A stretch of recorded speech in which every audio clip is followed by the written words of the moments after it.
Well, good day, good afternoon, good evening, depending on where you are. It's my pleasure to get this webinar underway, the ProfitWise Communications for Women webinar. So I'm going to take a moment and just share my screen, and then I'm going to get underway. So let me just get this up so that you can see my screen. Okay, so welcome to this webinar. We're going to spend the next hour or so together, and it's my intent to help you to leave this webinar with one or two key points that you can implement straight away and immediately to improve the results that you get from your communications and negotiations that you have, not just in the business world, but also, maybe some of those challenging conversations that you have in your personal life. So, who am I?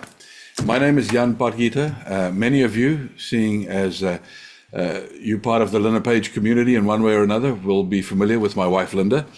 I have had the privilege to live and spend time in 3 different places.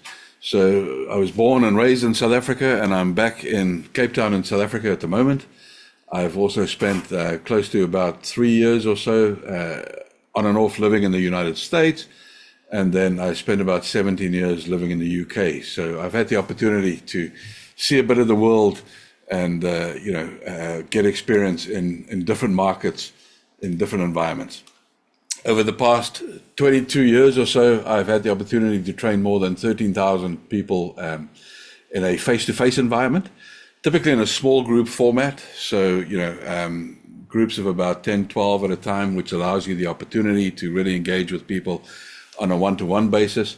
And I've had the opportunity to do so in 65 different countries. So I've spent quite a lot of time, in different countries, either training or consulting with some of the well-known brands that you see up here on the screen, and some others. I'm also the author of this book, The Negotiation, Your Hottest Currency book, where I've summarized the knowledge, the experience, the expertise that I've managed to gain over the last about 23 years now of equipping people specifically with business negotiation, business communication skills to enable them to get better results in that context. So what are we going to do this evening, this afternoon? We're going to look at 4 specific things. We're going to first examine, why do ProfitWise communication skills matter? Let me just say this before we continue. If you have any questions, there will be an opportunity at the end of the webinar for you to, of course, ask those questions, but you can also stick them in the chat, and I will make sure that I pause as I progress so that I can take a look at some of those questions and provide you with answers as we progress. So if you do put a question into the chat and I don't respond immediately, it's just because I obviously am busy looking at a screen with different sets of content on it. But I will pause and make sure that I look at those comments and that I provide you with a response. So we'll look in the first instance at, why do ProfitWise communication skills matter? Why is that a thing? Then we're going to examine women and business negotiation. How does those 2 topics coincide? And what are the studies? What are the studies? Actually, there are quite a few research studies, and we'll examine 1 or 2 of those and just see what we can learn from those studies. Then specifically, I'm going to look at equipping you with 3 power tools that you can immediately implement that's going to specifically help you to get better results from your ProfitWise communication straight away. And then I'm going to close off the webinar by telling you about the program that we have starting on the 28th of October. This would be interesting to some of you, maybe not for others. This is not a high pressure kind of sell that we'll present you with, but for those of you interested, I do have a special offer that I'm going to make at the end of the webinar. So if you stay until the end, then you'll be able to participate or benefit in that. Okay, so let's get underway. So why do communication skills matter in the marketplace, right? So the Harvard Business Review suggests that communication skills are responsible for up to 85% of career success. Now, that's quite a striking statistic, right?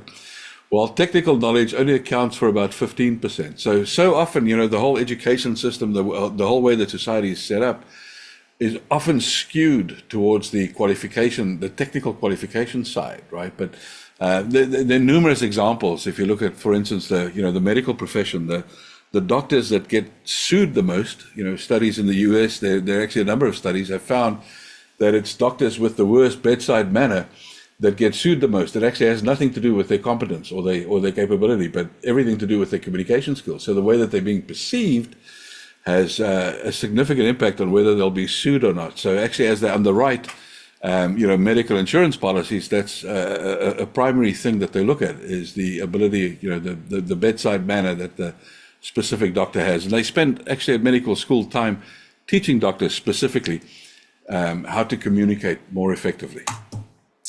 The second study here by McKinsey specifically measured women in career environments within large corporations. And women who excel in communications are 1.5 times more likely to be considered for leadership roles compared to their peers.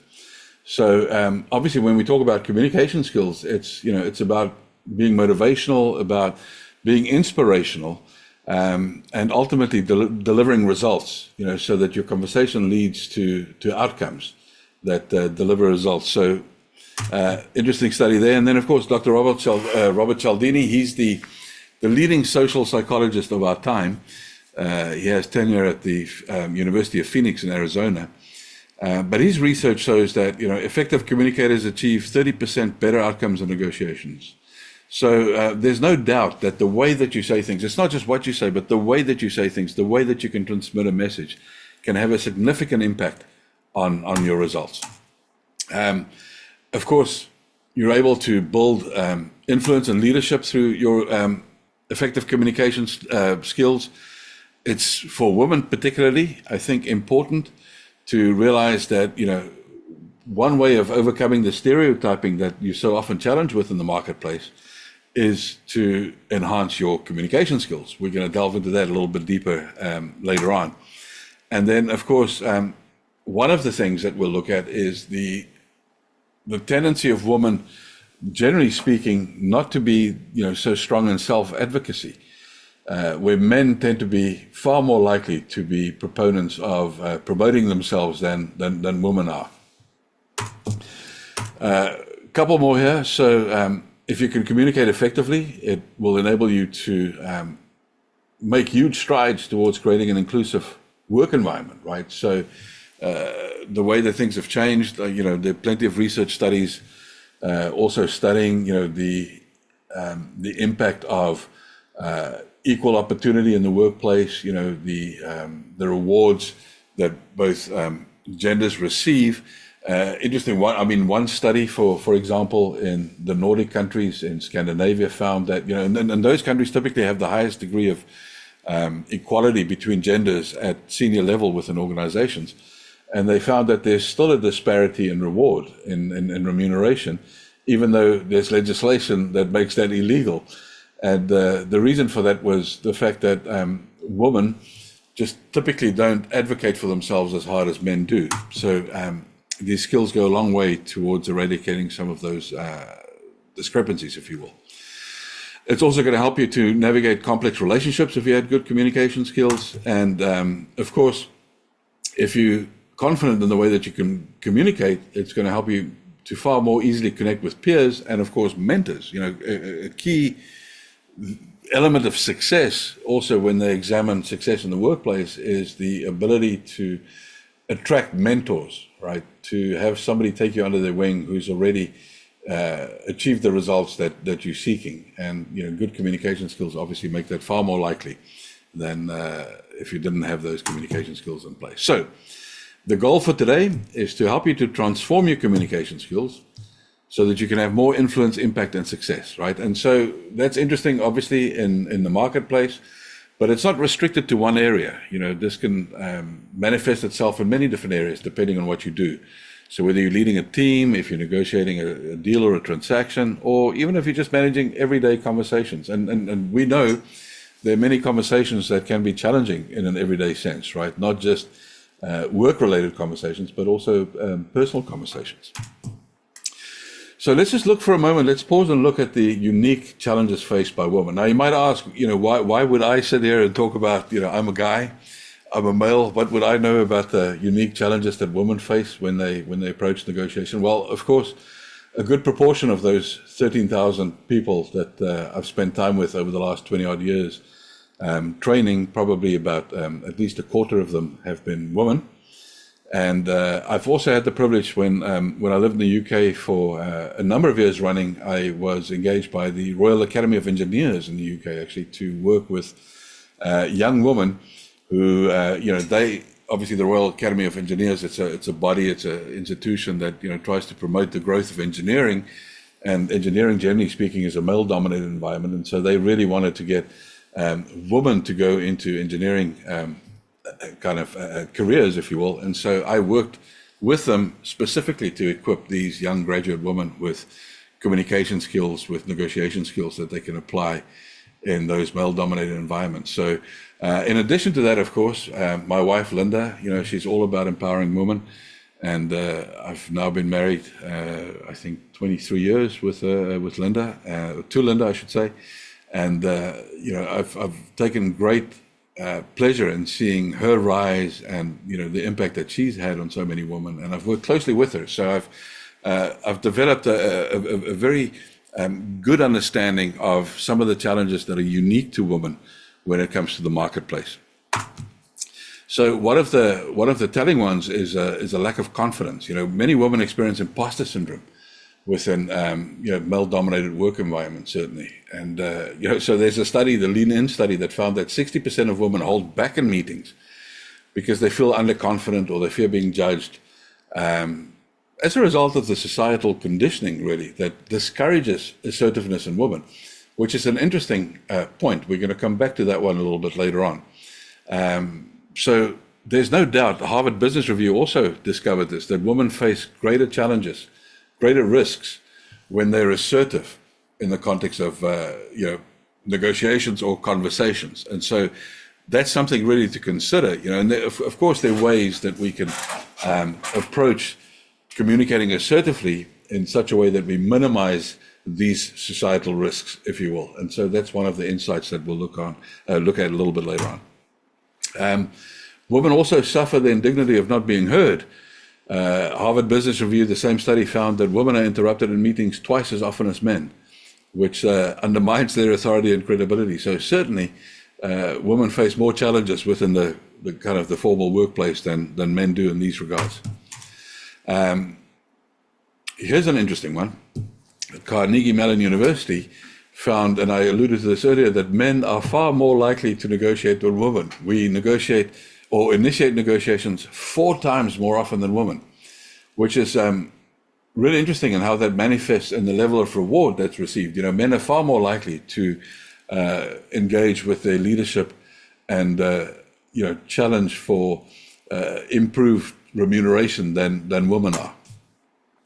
So another study here conducted by Hannah Riley Bowles, Linda Babcock, and Lee Lay, found that women who negotiate assertively, they're often penalized once again. So there's another study that confirms the previous one, that women are seen as less likable and less hireable if they adopt traditionally assertive negotiation tactics. So very interesting point. So what we learn from that is that, in order for women to be assertive in the marketplace, you have to be careful, you have to be circumspect, and you have to be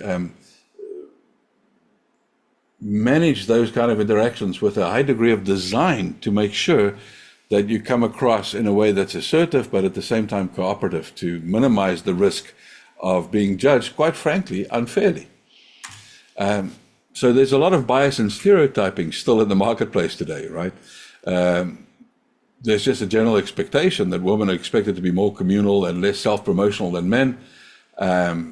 So there's a lot more pressure on women than there are on men in the marketplace. There's no doubt. I always think of the times I've heard Linda say that she just can be close to tears so often because of all the responsibilities, all the things that she has on her shoulders.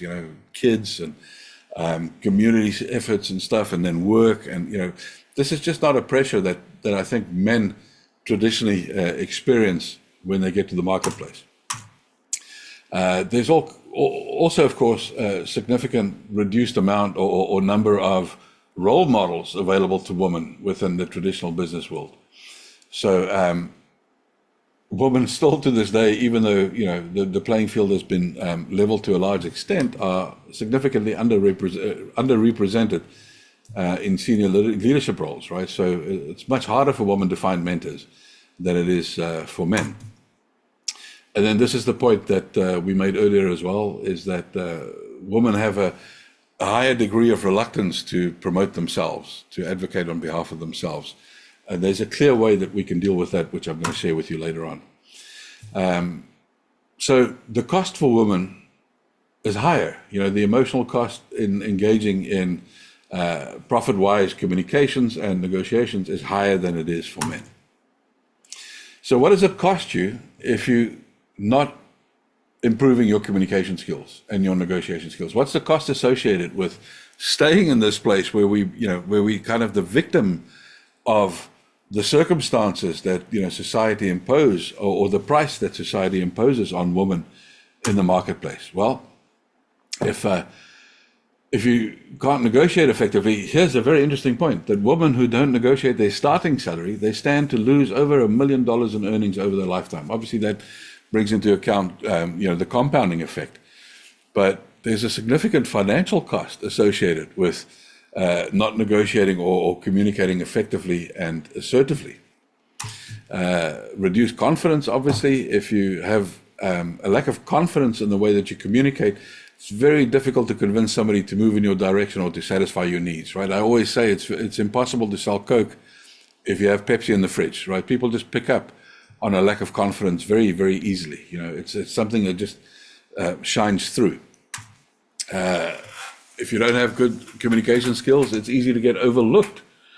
So this McKinsey study also found that 30% of women feel, only 38% of women feel that they are heard and respected in meetings, right? So if you can't communicate your needs, wants, and interests effectively, then it's very likely that you're going to be overlooked. So let's look at some of the remedy to all of these challenges, right? How can we deal with this? So I just want to create for you first a reference point, maybe a definition of what are profit-wise communications, right? It's a strategic communication or a strategic approach to communications where individuals recognize that negotiation, and now this is interesting when we talk about negotiation, it's been misidentified or misdiagnosed so many times. Negotiations, people think it's a specialized thing, but it really is simply doing business. The original definition of the word just means doing business. Negotiation is just taking care of business, anything that's not leisure. And so profit-wise communications, a mindset towards profit-wise communications, means that every opportunity that you have, every conversation that you have with somebody in the marketplace is an opportunity for you to build stronger relationships, to pursue better outcomes, and to unlock hidden value, right? So it's about bringing design to those exchanges rather than just relying on your default kind of approach. So this is what I was referring to. The definition of negotiation, the modern day understanding is that negotiation is an event rather than a continuous process. And this is where most of value escapes, right? If you think that negotiation is only something that, happens when they're hostages, or, something that they teach at, Ivy League universities, or it's something that presidents and statesmen do, or perhaps, if you're in a sales environment, you think negotiation is only an event that presents itself maybe when we're talking about the terms and conditions of something, well, then so much opportunity have passed you by, right? Because negotiation, your opportunity to influence, to really extract the most value from a profit-wise conversation has escaped if you think that negotiation is an event and that it's not a process. It really starts the moment that you first interact with somebody, right? Now, let me give you another perspective here. Often, we litigate instead of negotiate, right? So you can see that there are 4 steps on this continuum. Litigation is something that takes place in a courtroom, right? We've all seen the courtroom dramas. Maybe some of you have had the misfortune of being involved in litigation and been in the courtroom yourself. And basically how that works is I lead with my evidence that supports my case. You respond with the evidence that supports your case. But then the problem is we need a third party to make a decision, right? Now, how often does that happen in the marketplace? So often we try to convince somebody of our point, and what we do is we throw down all the evidence that supports our point. And they respond with all the evidence that supports their point. And guess what? We can't come to an agreement. We need a third party to help us to agree. And of course, nobody is happy if their suggestion or their point was the one that was overruled, and if the judge ruled in favor of their counterpart, right? So that doesn't create satisfaction, doesn't create good relationships. It's not a way to create lasting, successful, mutually beneficial relationships, right? So arbitration is one step up from that. Now at least we can agree on who the judge is, but the outcome is still binding. Then we have mediation. This is a form of kind of reaching agreement where, you know, we agree on a facilitator, if you will, but we don't have to stick with the agreement that they facilitate. We can decide whether we want to participate or not. So negotiation ultimately is an exchange between two people or more people, two groups, where between the lot of you, you try to work something out without reference to third parties or getting judges involved, if you will. So key thing to understand here is so often in the workplace, what we intend to be negotiation or influencing conversations really end up being litigations, because we're so motivated by presenting our case, our evidence, that we completely miss the fact that our counterpart is just going to respond with their case and their evidence, right? That's not a way to create long-term relationships. So let's look at what we can do. So if we know that all of this is true, if we know that it's very important for us to have powerful communication, influencing and negotiation skills, if we know that women suffer, when compared to men, suffer a disadvantage in the marketplace because of societal conditioning, because of many of these points that we raised earlier on, then what can we do about this? So I really want to give you some powerful tools that you can take away and you can implement right away so that you can have some immediate positive impact in your environment. So the first point I want to talk about is the point, or is the principle of reciprocity. So we mentioned in that previous slide that we have this continuum. We have litigation on the one side, and on the other side we have negotiation, right? Now, the way that you win a case in court is by proving your case better. By the way, I've trained many lawyers. They also, in the way that they litigate, they use a lot of these principles of persuasive communication. They tap into human nature also, because ultimately there are people involved, in the juries and the judge seats. So it's not purely just evidence-led, even though they'd like you to believe that. But it's much easier to tap into what we know about human nature than the evidence that supports a case to help us to get agreement, or to help us to move towards agreement, right? So what is there specifically that we can borrow from human nature to help us to be more successful in the way that we communicate and engage in an influencing way? So this principle of reciprocity is key to it, which basically states that we return to others the form of behavior that they exhibit towards us, right? So if I'm nice to you, if I'm treating you with dignity, honor, and respect, then probably I can expect you to return the favor. Equally, if I treat you with disrespect, if I'm rude and impolite, then probably I can also expect that you would return the favor. And you see what happens now. Now I'm trying to convince you of my case, of the validity and the veracity of my argument, and I lead with the evidence. Then what does this principle of reciprocity state? It says, well, you're just going to respond by leading with your evidence, right? You're going to return the form of behavior that I exhibit towards you. So if I lead with the evidence, I leave you no choice, basically, but to respond with your evidence. And so we end up in this impasse, we end up in this deadlock where there's no forward movement, because now, how often have you seen, the stronger you make your case, the stronger you make your evidence, the more research you do, the more that you believe that you're right, the less likely it is actually that your counterpart will agree with you. Isn't that fascinating? And I'm sure you've all experienced this, because the evidence will never convince them. And here's the kicker, because they have to sacrifice their credibility to be convinced by your evidence. They have to look at your case and say, you know what, you're right, I'm wrong. And that's the way they come over to your side. Now, that probably has happened to you in life, but that happens exceedingly rarely. That's not something that happens very often, where somebody will admit that they were wrong and that you were right. So that's not a great way to conduct, profit-wise conversations. So this is also, at the same time, if you can get your head around this, it's the most powerful influencing tool that really is known to us, right? Because what does it say? It says that if you want somebody to do something for you, what do you have to do? You have to do something for them, right? The easiest way to get somebody to do something for you is to do something for them first, so that you tap into this principle of reciprocity. And by the way, this is universal. It's regardless of culture. It's rooted in human nature, right? So it doesn't matter if you're Chilean or if you're Chinese or if you're American or if you're German. It applies equally regardless of culture. So if you understand this principle of reciprocity, it's probably one of the most empowering things that could happen to the way that you communicate, to the way that you convince others.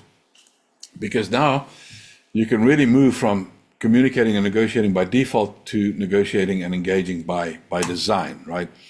The true power lies in violating the principle of reciprocity. So if I experience somebody is coming at me in a very adversarial way, in a very competitive way, maybe a very aggressive way, now, because I understand this principle, I'm left with a choice. I can react, I can get sucked into reciprocity, and because they're treating me in a way that, is maybe disrespectful, I can respond in kind, or I can decide to violate the principle of reciprocity. So I might choose not to respond the same way, and guess what happens now? Now I harness the principle of reciprocity, because it works the other way around, right? So if I don't take the bait, if I don't respond in kind, if I respond in a different way, now what I'm doing is I'm also likely to provoke a different response from them. This is the fascinating thing, and it's quite a sobering thought, and it still challenges me daily, is to think that, you can't change other people, but the way that other people respond to you will change according to what changes in you, or the changes that you make, because of this principle of reciprocity. Kind of what you put out there is normally what comes back at you. It's a very sobering thought, right? So if you often find yourself in high conflict situations, well, you have to ask yourself the question, are people responding to you in reciprocity, perhaps? Because what you put out there is what's going to come back at you. By the way, it's also a universal principle, right? It's known, it manifests in all world religions, right? So they call it karma, or you call it reaping and sowing. The principle of reciprocity is as old as man itself. And it's been around for a long time, but it's a great way for us to harness communications, knowing the power of this tool. So, believe it or not, making concessions is the way that you create forward movement, because making concessions signals to your counterpart that you're actually moving in their direction, right? So when you justify, when you go back to the evidence that supports your case, you're just going to provoke the equal and opposite response. So it's another sobering thought to really understand that most of the objections that you get to your ideas are objections that you've provoked because of your approach, because you haven't led with understanding your counterpart's interests and what motivates them, but because you've perhaps led with what motivates you. So very powerful principle to put to use this. Let me give you an example here. So this is one of the tools, the profiling tools that we use in our training engagements. It's called the negotiation style, or TKI profile, and it really it measures your preference for these 5 different modes of engagement, right? So top left, you can be highly assertive, and bottom left, uncooperative at the same time, and then that's described as being competitive. The opposite of that is if you're only being cooperative but not being assertive, and then you described to be accommodating, and so forth. You can see the combinations there. I mean, the classic one in the middle, compromising, that's the win-win that everybody always talks about. That's where we cut the pie in 2. We each get half of the pie. Top right is collaboration. That's where we say the outcome is more than the sum of the parts, right? So instead of us dividing the pie, each of us get a pie, and we're happy ever after. So of course that's kind of the utopia, the nirvana that people strive to, but it's not often reached within a commercial setting or in the marketplace setting. But the interesting thing here is often, and I think this applies to women more so than men, often women really have collaborative intent in the way that they approach conversations, in the way that they approach deal making or negotiations. But if you start, now think about this principle of reciprocity, but if you start and you lead with a high degree of assertiveness, then you're going to provoke an assertive response from your counterpart. However, if you lead with a high degree of cooperativeness, what are you likely to provoke from your counterpart?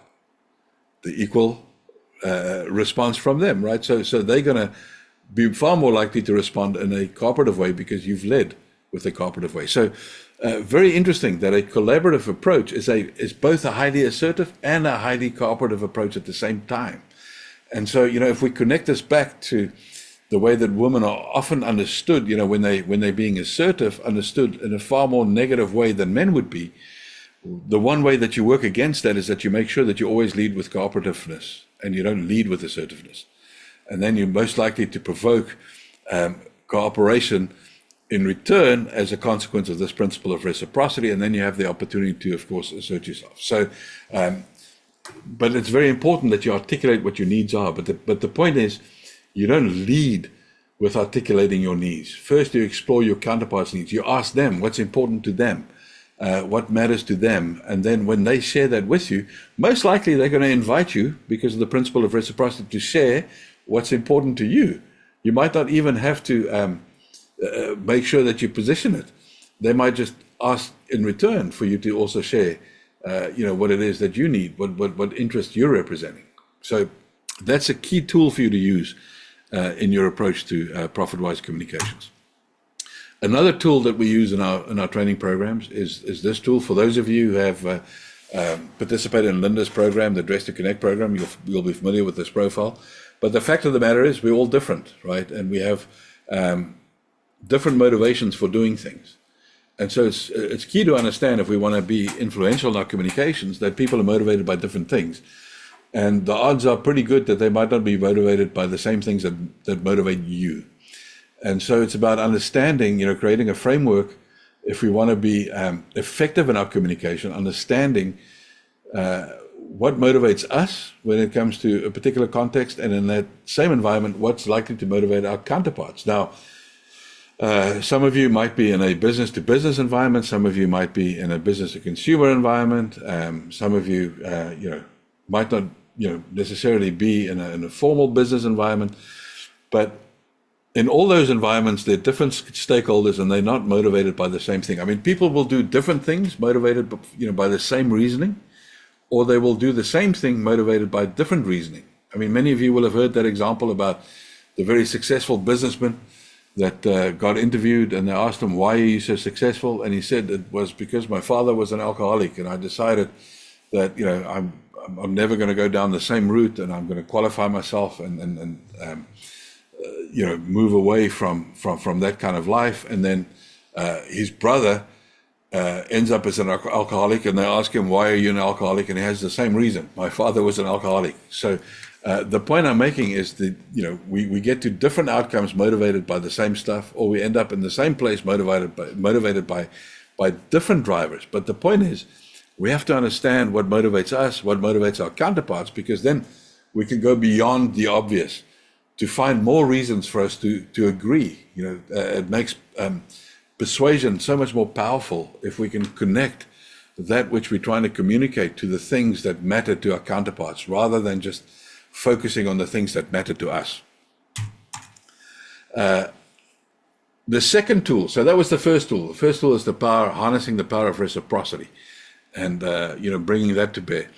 The second tool that's really, really powerful is this, concept of framing and anchoring, which is the primary way that you can control conversation. So let's look at this in detail. So what is a frame? A frame is a statement or context that you're providing to a conversation, right? So it's like a picture frame. It both surrounds as well as contains a set of information or reference points, right? So there's always a frame to every discussion. There can be a strong frame or a weak frame, but there's always a frame. And you might control the frame or you might not control the frame, but regardless, there's a frame. So let me give you an example. Let's say if we're in a meeting, I could frame that meeting and I could say up front, listen, In this meeting today, I would like for us to, all just share what our thoughts are on this particular topic. That's one kind of frame. We would call that a weak frame, by the way, because it's not high in alignment to, maybe the goal that we have for the meeting. If our real plan for that meeting was to share some news about changes in the organization. Whereas a strong frame would be a statement maybe that you make up front. Let's say if your plan was to share this new information about the organization, to say up front, listen, in this meeting, I want to share 4 pieces of information that's relevant to the organization, and then after that, I want to know what you think about it. So that's a strong frame, and what a strong frame does is it brings focus, and it puts people on notice that there's certain things going to happen. Often, when we want to communicate bad news, particularly when we lack confidence, we tend to use weak frames, right? And we say to somebody, we ask for a meeting where maybe we want to ask for a salary increase, and we ask for the meeting, and we say, no, I just want to talk about your plans for the next year, for instance. And then you sit there in the meeting, and you've got this thing in your head that goes, look, I got to get to the salary bit. And then eventually you get to the salary bit, and then your counterpart is completely caught off guard, because they're like, oh, I thought you had to talk about the plan for the next year, not about your salary. So this is why it's important that we consider the frame that we want to use for a conversation, because that's what gives us control. It also determines the perspective that people bring to that subject, right? So it's a key tool for us to use in the way that we put our message together. The second point in this, and I'm going to show you a practical example of this in a moment, is anchoring, the second part of this. So anchoring in the context of profit-wise communications and negotiations really talks about a reference point that casts a shadow over the discussion, right? So this is purely based on the law of first impressions. So would you agree with me that whatever happens first will influence that which follows? So if that's true, then we should focus on what happens first, because we know whatever happens first is going to have an influence over what follows, right? So traditionally, this is the question, do I make the first offer? Don't I make the first offer? Of course, if you make the first offer, many people will say always make the first offer. Some people will say never make the first offer. There's so many different perspectives, but very little science that gets understood in this context. And the truth is, 80% of the time, it's better for you to make the first offer to manage this reference point, to anchor the conversation. But there are cases where you don't want to anchor it. And the interesting thing, of course, if you're experienced, you'll also understand how to re-anchor the perspective. You'll be able to recognize if somebody puts out an anchor so that you can re-anchor it. But let me just give you an example of how effective these two tools can be in everyday real life conversations. So I've just used a business example here. Let's say you work for an organization that sponsors individuals, a celebrity or an influencer. I mean, let's say maybe you're a big corporation, and they use sponsorships to celebrities, influencers to promote their products, etc. And so let's say you want to sign up this celebrity and you're prepared to pay them $300,000 for a 1-year deal. So let's look at a couple of ways that you can bring that message across, just to demonstrate you the power of framing and anchoring in practice, right? So option one, I could simply say to my counterpart, listen, I would like to offer you $300,000 for a 1-year engagement, right? That's ultimately what I desire. Or how about if I make this statement? And now I say to you, I would like to use this meeting for us to reach agreement on specific terms to close a 3-year agreement with matching rights. So matching rights just means if you get any other offers, you give me the opportunity to make an offer again. And then I say we've done 15 similar deals in the past 12 months, and our research supports a market price of $200,000, but because of your unique profile, we're actually prepared to offer $250,000. Now look what I've done here. So if we analyze that for a moment. So my framing statement here includes an anchor, right? So it's a strong frame. I say I would like to use this meeting for us to reach agreement. So I put you on notice what's going to happen in this meeting is that we're seeking to reach agreement on specific terms, but now I've snuck in an anchor there at 3 years. Even though I'd be happy to settle for 1 year, because that also allows me now to make concessions. If you should say no to a 3-year agreement, then I could go down to 2 years perhaps, or to ultimately to 1 year. Secondly, I say we've done 15 similar deals to this one in the past 12 months. So those are 2 principles of persuasive communication, social proof and authority. So I'm demonstrating the fact that we have a lot of experience in this market, and I'm also pointing to the fact that maybe other celebrities similar to you have entered into agreements with us. And then I throw in another anchor here, because I'm able to pay up to 300,000 doesn't mean I'm going to offer you 300,000 up front. I'm going to start with 200, and look what I'm doing here. I'm actually making a concession. I'm harnessing the principle of reciprocity. I'm saying, even though we think that this deal should only be worth 200,000 because of your special profile or your unique profile, we're actually prepared to pay over the odds. We're prepared to pay 250.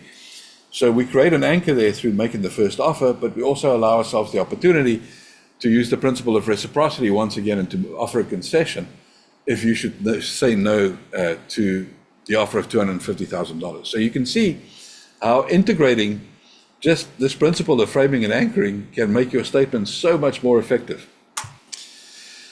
Then the third power tool I want to share with you guys is just the power of preparation and simulation, right? So one of the things, and I'm going to do this after the webinar, I'm going to also send you and include a copy of our business negotiation preparation checklist for you to use, just to say thank you for being here and spending your time with us on this webinar or registering for the webinar. But this is such an easy way to really improve your results immediately. It's just by using a checklist, right? Just making sure that you can consistently include leading and best practices in the way that you communicate. So it's not dissimilar to anything else that you've ever gotten better at in your life. If you think about it, if you prepare, you're going to get better results. And by the way, this is where confidence comes from in these ProfitWise conversations, right? Confidence comes from being prepared, from knowing what it is that you want to communicate, from knowing how to communicate that, and understanding all the interests that you represent and all the interests that are represented by your counterpart. So using a checklist is a key way to achieve that, and I'm going to send you a copy of this checklist so that you can use that and you can apply it immediately and get better results straight away. My second suggestion for you here, and I'm going to give you a really useful tip on this, is to get involved in simulations, right? So the way that you really make sure that you're confident before you go into a ProfitWise conversation, before you go into a challenging conversation, is to simulate that conversation before you go in.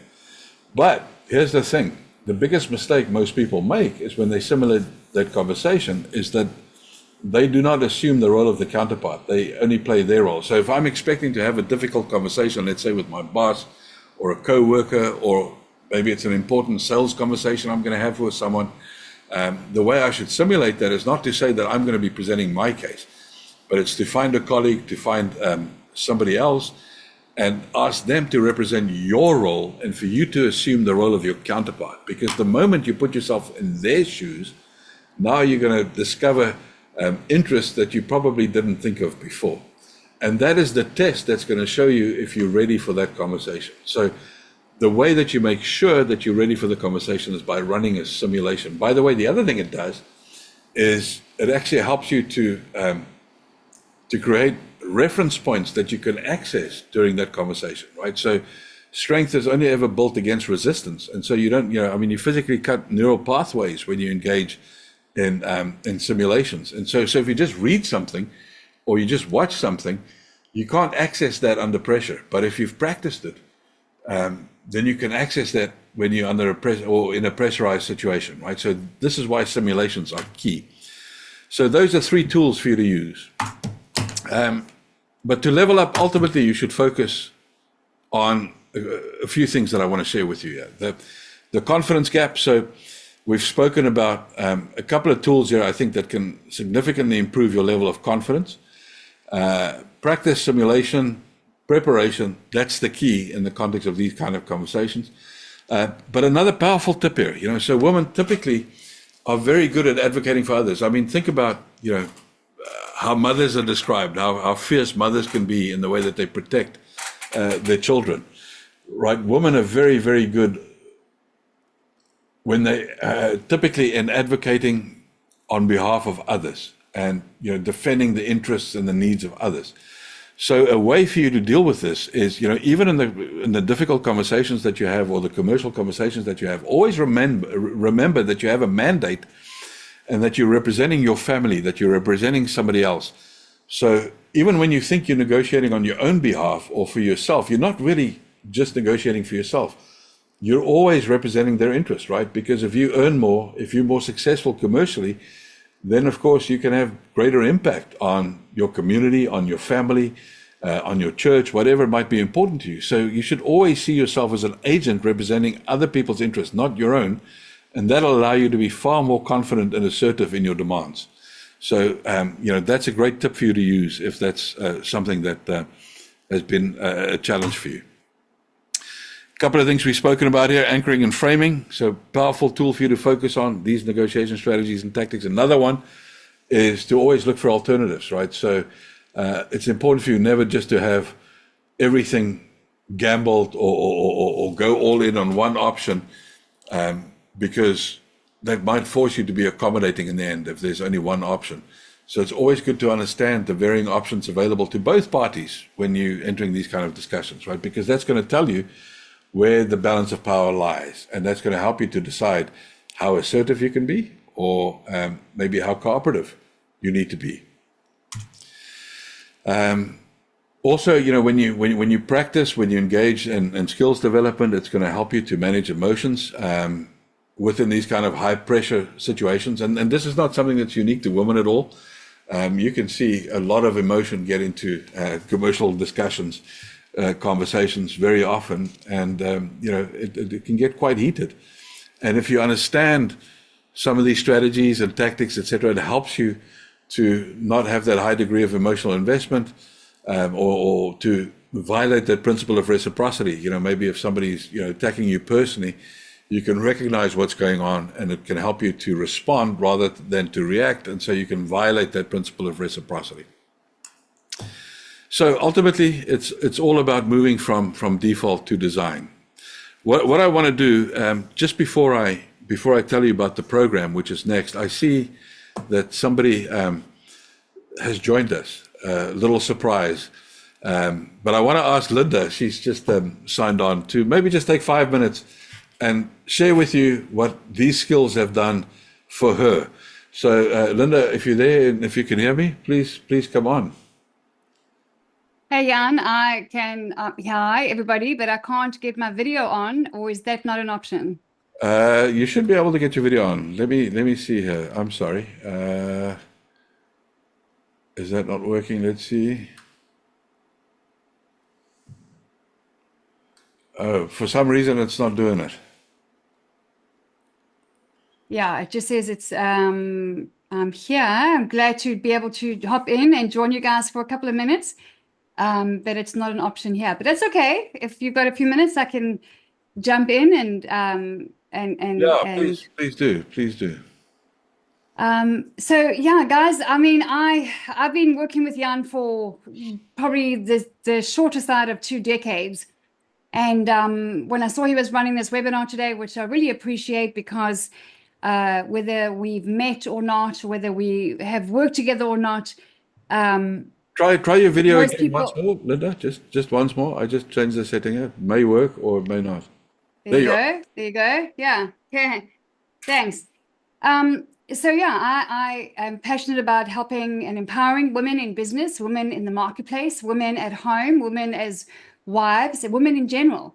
And it doesn't make me a bra-burning feminist. It just makes me looking for tools that will help us to get the results. I'm all about results, because I don't know about you, but right up until recently, I mean, not too long ago in my day, which I'm wrapping up now, we wear many hats, and with many hats and many roles comes the need for many tools. And so I'm always looking for tools that are going to make my life and my objectives swifter and faster and more powerful. And this is what I found a couple of decades ago with Jan. But I guess, if I had to summarize it, I was thinking about it earlier today. We're doing a lot of training, coaching, executive coaching. I'm in coaching. I am also an executive coach. Jan has been, executive coach to some of the biggest brands in the world for a long time now. And I was thinking about what's the one thing, if someone had said to me, what's the one thing you would say is important? You don't know what you don't know. And what you don't know is far more expensive than that which you know and have access to. So I'm going to say that again. When I did Jan's course 20 years ago, and by the way, I wasn't interested in negotiation. I didn't think I did negotiation. I had a very different corporate career, and my understanding of negotiation was just something very different. And so attending a negotiation, advanced negotiation workshop was not on my radar at all. Being in corporate, living in London at the time, in my early 30s and hitting it hard in my career, looking back, what you don't know is very expensive because you don't know what you don't know. I didn't know how much money I was leaving on the table. I didn't know that the words I was using could have been far more influential and persuasive and helpful, not just to me, but to other people around the table. I didn't know, what I was doing as a woman or not doing as a woman that actually was counting against me.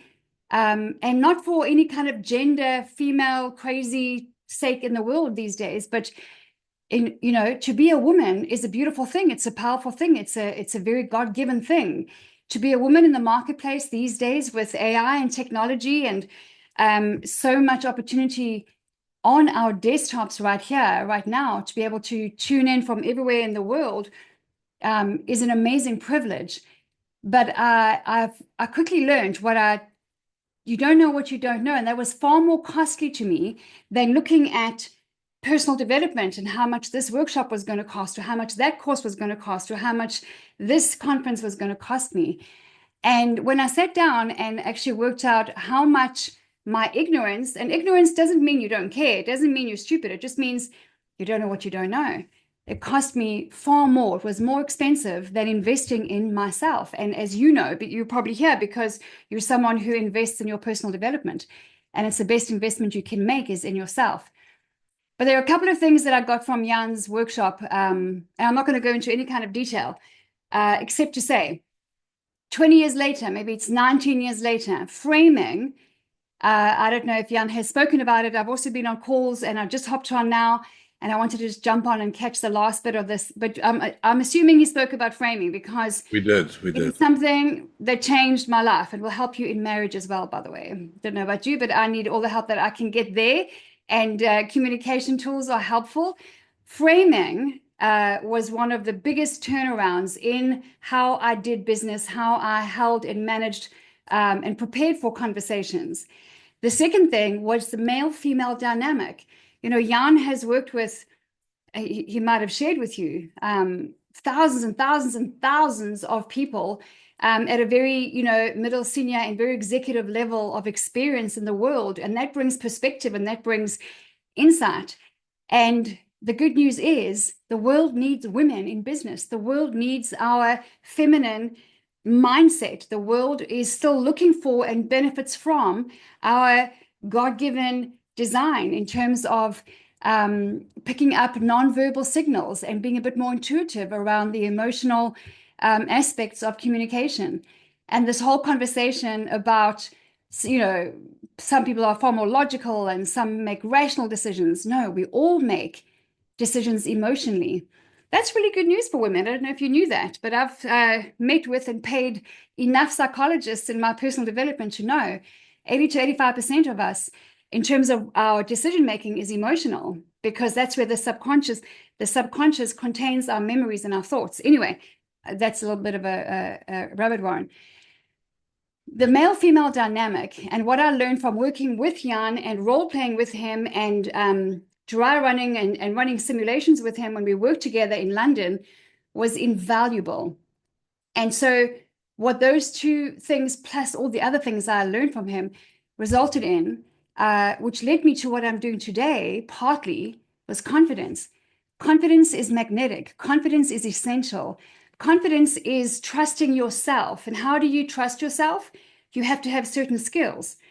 because when you invest in yourself and you learn certain skills, the marketplace needs those skills, the marketplace pays for those skills, and you will be more confident going out to do what you want to achieve in the world, whether it's business or whether you're at home or whether you're negotiating a 7-man family holiday. All of those things count. But confidence is key, and confidence is absolutely magnetic. And when you have power tools that you can just reach into your toolkit and pull it out, and you can be yourself and use your words and rest on your knowledge and your skills and your personality and your femininity, let me tell you something. My confidence skyrocketed, my income skyrocketed, and my whole career took off. As an early sales negotiator in my early 30s, I won in my first year after doing training with Jan, I won a sales negotiation award in London for the best sales negotiator in Britain, new to my industry. So I'd like to win. I like to play to win. I like to compete, because that is the real world out there. And so this may not be for you. Maybe you're in a different part of your life, but I'm going to be speaking as I wrap up now to those who want results. I like results because time is precious. I don't know about you, but if you have a look around you at your family, your kids, maybe grandkids, extended family, friends, time is very, very precious. And what I've learned through Jan's training and working alongside him for 2 decades is how to make more money. And money should not be an emotional thing. Money is a necessary, very resourceful tool. It has no emotions attached to it. How to save precious time and how to get more of what I want. A yes when I'm asking for something at the airport is great. Or when I'm trying to get my flight change without paying the admin fee is amazing. Or when I'm going in to close a deal and saving not just thousands and thousands and thousands of dollars for my client, but also making a lot of margin for my company is very valuable. So to those of you who are on the call, I think it's awesome that you're here. I think it's awesome that you found this event and that you signed up and that you joined. I know without a shadow of a doubt you've learned a good few things, but I'm just popping in with the few minutes that I had to say thank you, Jan, for making this available to my clients and to the Linda Page community as well, because that's very valuable.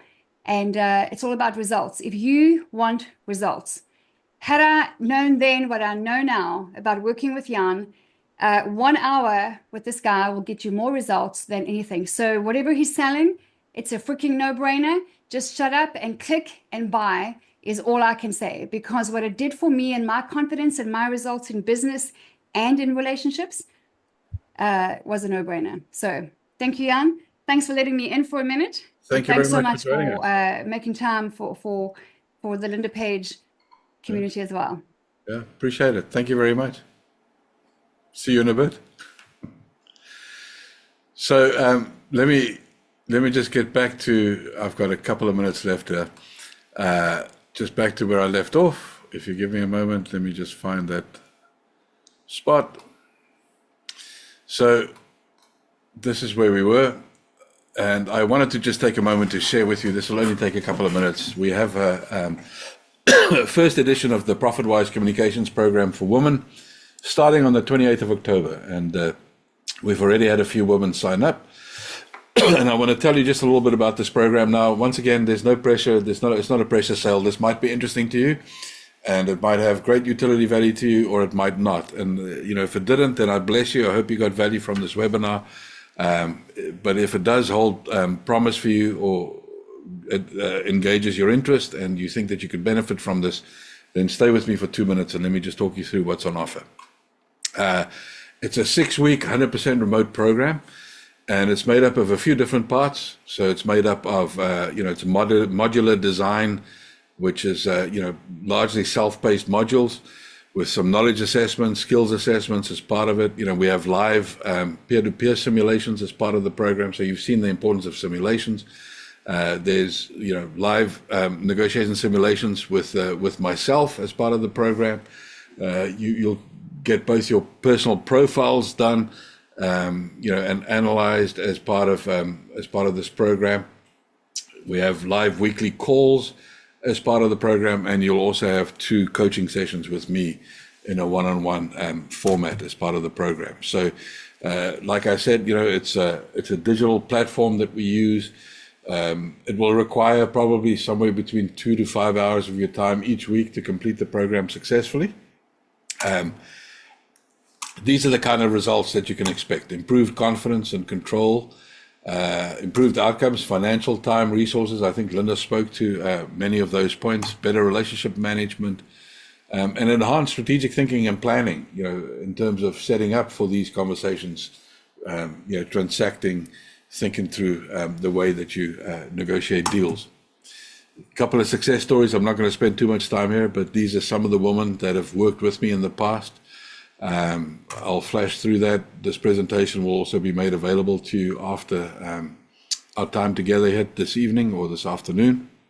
But many women have found benefit from their participation in this program. Here's how the cost gets broken down. Normally, I should say this, we spoke, Linda and I, about how we can make this affordable and within reach for the Linda Page community, which is obviously something that I'm heavily invested in alongside Linda. We really take pride in the work that, or I take pride in the work that Linda has done with her community and her program. We know that she has a reputation for delivering quality, and I want to come alongside that and make sure that we can make this affordable. So these are all the components of the program that you can see: 6 weeks worth of tuition, your 2 communication profiles, all the workbooks, the tools, the templates, copy of my book included in that, soft copy, I should say. You get 2 simulations with me, one-on-one, as part of the program. You get 2 one-on-one coaching sessions with me as part of the program, and of course, weekly Q&A calls, which values the total program at $4,750. And this is what we sell it at to corporate clients, right? To corporate individuals. We do, of course, we have bulk pricing or group pricing for the likes of Adidas and Pfizer and some of these companies that we also work with. But we've decided to make it available for $18.95 for the Linda Page community. But we've also decided to sweeten it for those of you who've taken the time to attend this webinar this evening. So for the next 24 hours, if you register for this program, we'll knock off another $100. And it'll only be $1,795, $1,795. We've also included a 3-pay option for those of you who might find that attractive, if you want to rather do things over 3 payments. You might ask, where's the links and how do you go about registering? We're going to send you an email right after the webinar where you'll have that link. I'll stick a link in the chat. And of course, this work is guaranteed. So if you go through the program and you think that it's had no value, then we'll offer you a full money back guarantee. Let me say this, and in all the years that I've done this, I've never had to give anybody their money back. We make very sure that this webinar, or not this webinar, this program contains way more value than you would expect from this kind of program.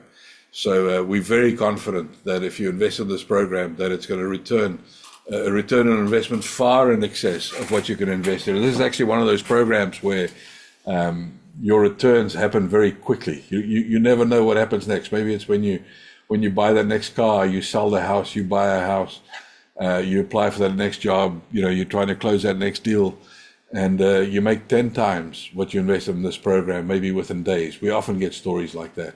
So, I'm very confident in giving this guarantee. If you invest in this program and you don't find value in it, we just give you money back, no quibble, no questions asked. So, let me give you an opportunity for those of you who still remain to ask any questions that you might have. Let me just do this. This is the link that we have here for those of you who are interested in registering. But I will make sure you will receive an email also with a recording of the webinar, but also containing a link for you to register if you want to take advantage of this offer. We start on the 28th of October, as I said, so there's still time to register. But if you do want to take advantage of the extra $100 discount, that'll be available until the end of tomorrow, the 18th of October. Then you can get in for $17.95, or you can get in for 3 payments of $650 if that's the way that you prefer to go. So if you have any questions, you can pop them in the chat here, and I can respond to that for you. Or If there are no questions, then I'll hang on for a minute or so, and then we'll close the webinar.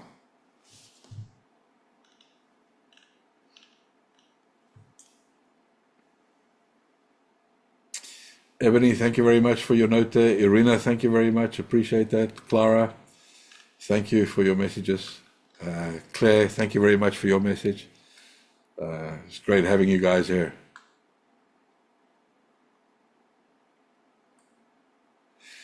Suze Johnson is asking, what's the schedule, the weekly schedule?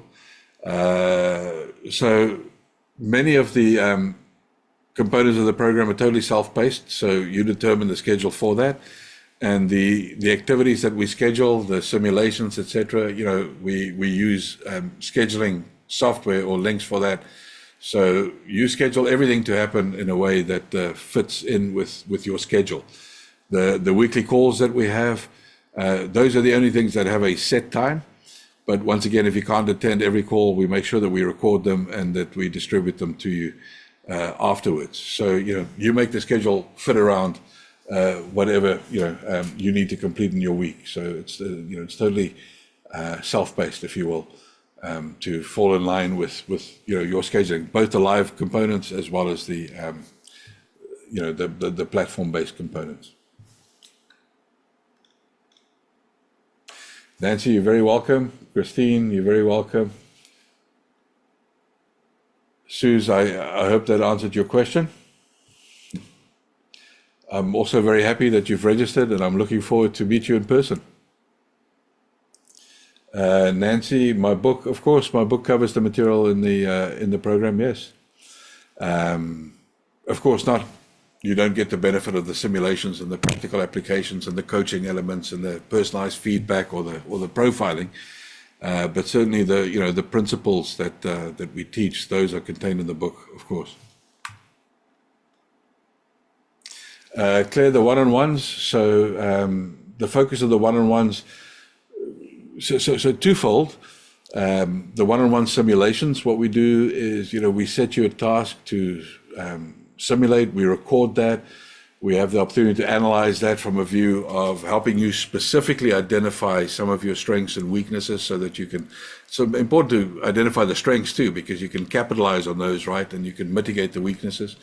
But then we also have the coaching sessions, and we can make those about what's important to you. Maybe some of the challenges that you're facing in your professional or personal environment when it comes to these ProfitWise conversations and communication. So we can tailor those coaching calls to, suit some of the challenges that you face. But we also use those coaching calls to talk about, the results of your profiling, and we connect that for you with the performance that you see in the video-based simulations that we do, that we record. So that's the focus of the sessions that you have with me, and then you'll have the opportunity also with the co-participants in the program to participate in some one-on-one simulations and practice sessions. So basically, the 6-week program, every week there's a practical assignment each one of the 6 weeks, and those are all simulations, right? So we've spoken about the importance of simulation. So that builds your confidence gradually over the 6-week period. And then when you get to the end of 6 weeks, you're going to be equipped, and you're going to know exactly how to simulate and prepare and get ready so that you can be confident and handle yourself in any environment.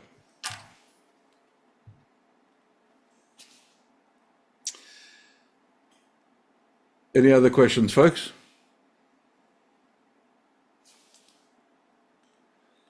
Well, thank you very much for your time. I hope that you've managed to get some value from your time here. So you will all receive a copy of this this webinar, and you'll receive an email also containing a link if you do wish to register. And I certainly hope that I get to meet some of you on the program, and if not, maybe I meet you again on a future webinar.